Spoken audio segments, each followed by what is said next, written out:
What's up everyone? I'm Sketchy Brett, YouTube's sketchiest artist.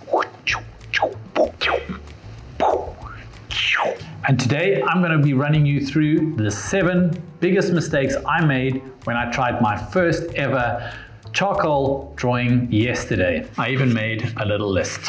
The first and biggest mistake was my choice of reference image. I chose an image that had a complete black background with highlights of white. And I was working off of white paper. The difficulty there is that what I should have been using is what's known as white charcoal, which is actually chalk or clay or something like that.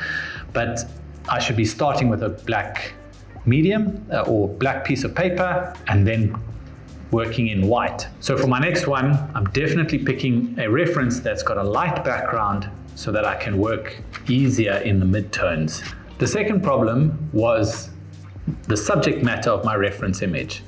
It was a lion, and as it turns out, lions are pretty difficult to draw.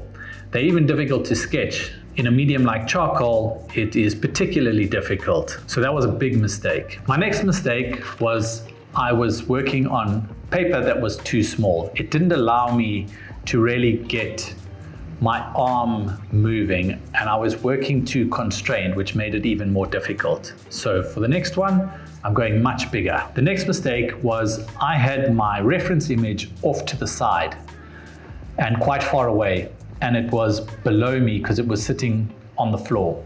This meant that I had to look away and back and try and remember, as opposed to just being able to move my eye just to the edge, still have my hand on the image that I'm working on so that I could be looking and lining up at the same time. So in future, I'm going to have my reference image stuck right next to the image that I'm working on. The next mistake I made was something that I keep encouraging all of you to do, and that is to loosen up. Don't get bogged down in the details. Don't try and work in small areas. Really loosen up and get nice and gestural.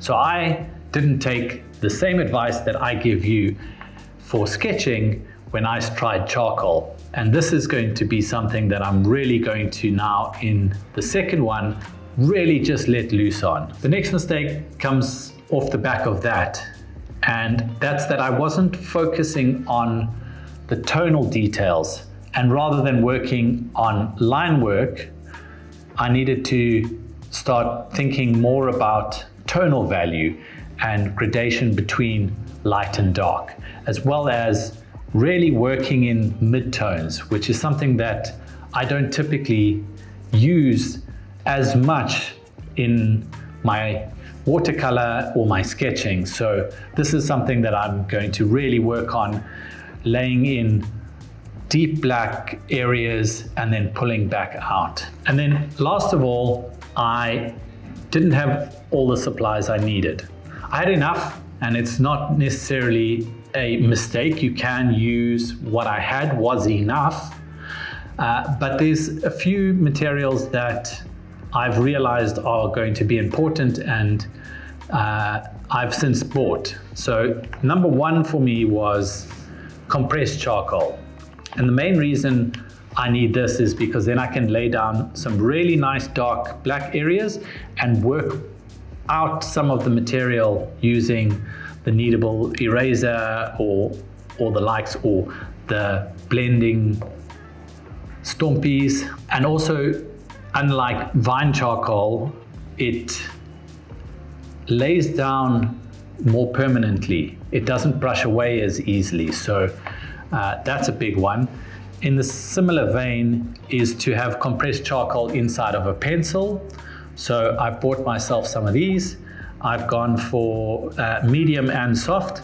I am going to also sharpen this out so that I've got a nice long tip to it, rather than just having a point, so that I can work using the side and get a bigger surface area.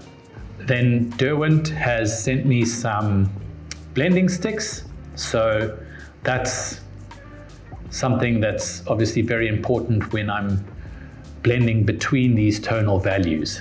Another one that I didn't have and sort of still don't have is a detailed eraser. This is the smallest I could find at the supply store today. Ideally, I would want it significantly smaller, but I'll have to order that online and wait for it. But in the meantime, I've got something, and I can also sharpen this off to a point and still be able to use it for now. And then last but not least, which I did make mention to in the last video, and that's the pan pastel, which I'm really hoping is in this box from the Decal Edge that arrived this morning. This is the only one they had, so from what I understand, they come in different colors, but this is soft and really dark and nice and matte. And this is what I was really looking for, because this I think I'm going to use a lot. So those are my 7 mistakes I made when I started and tried my first charcoal. Would I have done it different? No. I think when you're trying a new material, grab some of the real basic supplies or get a basic kit and just give something a go. Because after doing research, after having tried doing one beginning to end, I had a better understanding of the medium and what they meant when I was gathering this information. So for me, I think you just go for it, you do one, see how it goes. Don't worry what it's going to look like. You can light it on fire, you can burn it, or you can keep it as your reference to show just how far you've progressed over time. So I'm going to get ready to do my second ever charcoal drawing. And if you'd like to watch that, I'm going to put it here once it's been edited. And if you want to see where I came from and my first disaster, it's over here. And until next time, keep it sketchy.